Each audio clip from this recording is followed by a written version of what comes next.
Diary milk chocolate കഴിക്കാത്തവരായിട്ട് ആരും ഇല്ലെന്ന് പറയാം. ശരിക്കും ഡയറി മിൽക്ക് എന്നാണ് അതിൻ്റെ പേരെങ്കിലും അതിൻ്റെ അകത്തുള്ള പാലിൻ്റെ അളവ് വളരെ വളരെ കുറവാണ്. എന്താണ് അതിൽ അടങ്ങിയിട്ടുള്ളതെന്ന് നോക്കാം. ഈ പാക്കറ്റിൻ്റെ പുറകുവശത്ത് നോക്കുന്ന സമയത്ത് 55 ഗ്രാം ആണ് അതിൻ്റെ അകത്ത് അടങ്ങിയിട്ടുള്ള ഷുഗർ. അത് വളരെ ഹൈ എമൗണ്ട് ആണ്. അത്രമാത്രം പഞ്ചസാരയാണ് നമ്മുടെ ശരീരത്തിലോട്ട് എത്തിക്കൊണ്ടിരിക്കുന്നത്. അതുമാത്രമല്ല, അതിൻ്റെ അകത്ത് അടങ്ങിയിരിക്കുന്ന കൊഴുപ്പ് ഏകദേശം 30 ഗ്രാം ആണ്.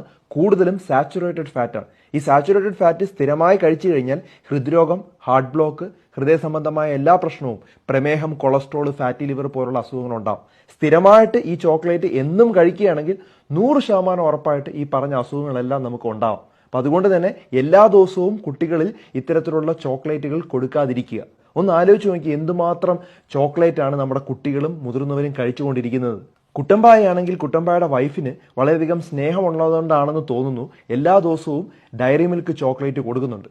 ഇനി സ്നേഹം കൊണ്ടാണോ അതോ ഇത് അറിഞ്ഞിട്ടാണോ കൊടുക്കുന്നത് എന്നുള്ള കാര്യം ആലോചിക്കേണ്ടതായിട്ടുണ്ട്. അപ്പോൾ ഈ ഒരു കാര്യം ധാരാളം ആളുകളുടെ അറിവിലേക്ക് ഷെയർ ചെയ്ത് കൊടുക്കുക.